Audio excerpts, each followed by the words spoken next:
Hi friends, కొందరు అనుకుంటూ ఉంటారు నాకే ఎందుకు ఇలా జరుగుతోంది, అందరూ బాగున్నారు అని చెప్పేసి. అంటే నేను క్రికెట్ చూస్తున్నప్పుడే ఇండియా ఓడిపోతుంది, నేను ఎక్కడైనా టూర్ వెళ్దాం అనుకున్నప్పుడే బస్ ఫెయిల్ అవుతూ ఉంటుంది, నేను ఎప్పుడైనా లీవ్ తీసుకుందాం అనుకున్నప్పుడే మా ఆఫీస్లో చాలా మంది లీవ్ తీసుకుంటూ ఉంటారు, అంటే నా దురదృష్టం ఆ విధంగా ఉంది అని చెప్పేసి మీరు కూడా ఫీల్ అవుతున్నారా? ఆ విధంగా మీరు కూడా ఫీల్ అయినట్టయితే నేను ఈ వీడియోలో ఒక స్టోరీ ద్వారా క్లియర్గా డీటెయిల్డ్గా పాజిటివ్ మైండ్ సెట్ ఎలా ఉండాలని తెలియజేయబోతున్నాను.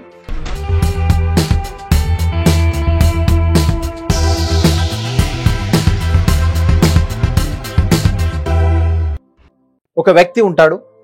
సో ఆ వ్యక్తి దేవుడు యాపిల్స్, లక్కీ యాపిల్స్ ఇస్తున్నాడు అని చెప్పేసి వెళ్తాడనమాట. అక్కడ పెద్ద క్యూ అనేది కట్టి ఉంటుంది. ముందే చెప్తున్నాను, ఇది ఒక స్టోరీ, ఓకే. అండ్ దేవుడు ఎప్పుడైతే లక్కీ యాపిల్స్ ఇస్తూ ఉన్నాడో ఈ వ్యక్తి కూడా వెళ్ళేసి అక్కడ నిల్చుంటాడు. నిల్చున్నప్పుడు చాలా మంది, అంటే దగ్గర ఒక 200 మెంబర్స్ ఒక పెద్ద లైన్లో నిల్చొని ఉంటారనమాట. ఈ వ్యక్తి కూడా వెళ్ళి నిల్చుంటాడు. ఎందుకంటే దేవుడు నాకు లక్కీ యాపిల్ ఇస్తున్నాడు, ఇక్కడ నుంచి నా లైఫ్ అనేది చేంజ్ అవుతుంది అని చెప్పేసి ఒక హ్యాపీనెస్ అని వెళ్ళి నిల్చుంటాడనమాట. సో అంతవరకు బాగానే ఉంది.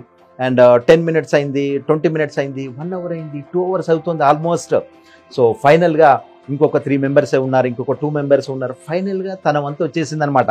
సో ఆ వ్యక్తి హ్యాపీగా దేవుడికి చేయి చాపాడనమాట. చేయి చాపినప్పుడు దేవుడు ఎప్పుడైతే యాపిల్ ఇస్తున్నాడో ఆ టైంలో అనుకోకుండా జారి కింద పడిపోయింది.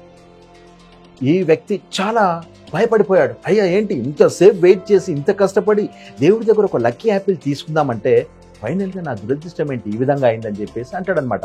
సో అప్పుడు అక్కడ పడ్డది డైరెక్ట్ కింద కూడా పడకుండా ఒక డ్రైనేజీలో పడేసి వాటర్కి కొట్టుకుపోతుంది అనమాట.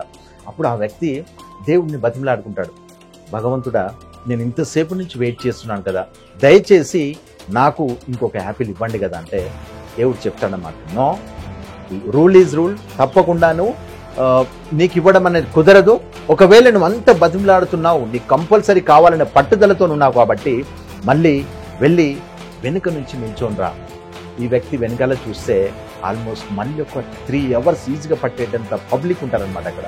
ఆయన తప్పదిగా, ఎందుకు తనకు అది కావాలి, తన యొక్క అదృష్టం చెక్ చేసుకోవాలి అని చెప్పేసి వెళ్ళి వెనకాల నిల్చుంటాడు. మళ్ళీ దురదృష్టాన్ని తిట్టుకుంటూ ఏం చేయాలి ఏంటి అని చెప్పేసి ఇంకా నిల్చుంటాడు. నెమ్మదిగా 1 అవర్, 2 అవర్, 3 అవర్స్ వస్తుంది. ఈసారిగా చాలా భయం వేస్తూ ఉంటుంది. ఈసారి ఏ విధంగా అయినా సరే కానీ ఆ లక్కీ యాపిల్ని చాలా జాగ్రత్తగా పట్టుకుంటా, ఈ విధంగా చేతిలో దేవుడి ఇయ్యగానే గట్టిగా పట్టేసుకుంటా అని చెప్పేసి ఒక పట్టుదలతోని ఫైనల్గా వెళ్తాడనమాట. వెళ్ళేసి దేవుడి దగ్గర చేయి చాపేసి, భగవంతుడా ఇవ్వండి నా లక్కీ యాపిల్. సో హ్యాపీగా వ్యక్తి చేతులకి ఇస్తాడనమాట. గట్టిగా పట్టేసుకుంటాడు. పట్టుకున్నది ఊరుకోడు. మళ్ళీ ఏమంటాడంటే, భగవంతుడా నువ్వు నాకు ఇప్పుడు ఇచ్చావు కదా, అదేదో ముందే ఇస్తే అయిపోయేది కదా, అంత కష్టపడ్డాను కదా, మళ్ళీ ఎందుకు నా యాపిల్ను నువ్వు జారగొట్టావు అని చెప్పేసి ఆపుకోలేక అంటాడనమాట. అప్పుడు దేవుడు అంటాడు, ఓకే నువ్వు అంత కష్టపడ్డావు కాబట్టి నీకు మంచి స్వీట్ యాపిల్ ఇవ్వాలని చెప్పేసి నాకు అనిపించింది. నీకు ఒక విషయం తెలీదు, ఏదైతే నీ నంబర్ వచ్చినప్పుడు నేను ఇచ్చినటువంటి యాపిల్ ఉందో అది మురిగిపోయినటువంటి యాపిల్. నీ కష్టానికి నువ్వేదైతే పని చేస్తున్నావో దానికి నీకు ఆ యాపిల్ ఇవ్వాలంటే నా మనసు ఒప్పలేదు, దానికోసం అని చెప్పేసి నేను యాపిల్ నీకు ఇవ్వలేదు. మళ్ళీ కింద పడినప్పటికీ నువ్వు తీసుకుంటావు కాబట్టి నేను యాపిల్ని ఒక మురికి కాలువలో పడేసి కొట్టుకుపోయేటట్టుగా చేశాను. అండ్ ఇంకొకటి కూడా నువ్వు అనొచ్చు, అవును ఇంకొక యాపిల్ ఉండు కదా, అది ఇవ్వచ్చు కదా అని నువ్వు అనొచ్చు. నా దగ్గర ఉన్నటువంటి అన్నిటికంటే కూడా అప్పటికి ఒక 3 అవర్స్ తర్వాత ఒక మంచి యాపిల్, స్వీట్ యాపిల్ అనేది పండుతుంది, ఆ యాపిల్ నీకు ఇవ్వాలనేది నా ఆలోచన. కానీ అప్పటికి నా దగ్గర ఉన్న వాటి అన్నిటికంటే తోటలో పండుతుంది ఒక యాపిల్, చాలా స్వీట్ యాపిల్. మరి ఆ యాపిల్ని నేను ఇవ్వాలంటే 3 అవర్స్ టైం పడుతుంది. మరి ఆ 3 అవర్స్ నువ్వు ఉండు కదా అంటే నువ్వు ఉంటావా? ఏదో ఉన్నది ఇవ్వండి అంటావు కదా.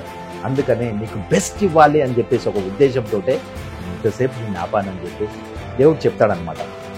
ఫ్రెండ్స్, మీరు కూడా ఎప్పుడైనా దురదృష్టం అని చెప్పేసి తిప్పుకుంటున్నప్పుడు ఒకటే గుర్తు చేసుకోండి, మళ్ళీ తిరిగి వచ్చి ఈ వీడియోని మళ్ళీ ఒకసారి చూడండి. మన లైఫ్లో కూడా ఎప్పుడు ఇదే విధంగా జరుగుతూ ఉంటాయి అన్ని విషయాలు కూడా.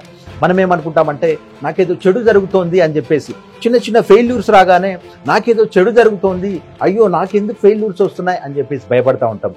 భగవంతుడు ఏంటంటే ఆ దేవుడు మనకు పెద్ద గిఫ్ట్ ఇవ్వాలని చెప్పేసి చూస్తూ ఉంటాడని ఎప్పుడు అర్థం చేసుకోండి. ఇంకొక విషయం కూడా మీరు అర్థం చేసుకోండి పాజిటివ్లా. మనం ఈరోజు ఇంత బాగా ఉన్నాం, అండ్ లాట్ ఆఫ్ ఎన్నో డ్రెస్సెస్ ఉంటాయి, అండ్ హౌస్ ఉంటుంది ఉండడానికి, అండ్ అన్ని రకాల ఫెసిలిటీస్ ఉంటాయి. ఒకటే గుర్తుపెట్టుకోండి, ఇవన్నీ లేనటువంటి ఎంతో మంది వ్యక్తులు ఉన్నారు కదా రోడ్డు పైన. అండ్ క్యాన్సర్ వచ్చేసి నెక్స్ట్ మినిట్ చనిపోయేటువంటి ఒక వ్యక్తి, ఊపిరాడకు చూస్తున్నటువంటి ఒక వ్యక్తి హాస్పిటల్లో ఉన్నప్పుడు గుర్తు చేసుకోండి, ఆ వ్యక్తి కంటే నువ్వు ఎంత అదృష్టవంతుడు అనే విషయం. అందుకే ఎప్పుడు కూడా నిరాశ నిస్పృహలతోనే జీవితాన్ని గడపకు. దేవుడు ఏదన్నా చిన్న చిన్న ఫెయిల్యూర్ చేస్తున్నంటే దాని అర్థం అంతకు మించి ఇవ్వబోతున్నాడు అనేటువంటి ఒకటే విషయం గుర్తుపెట్టుకో.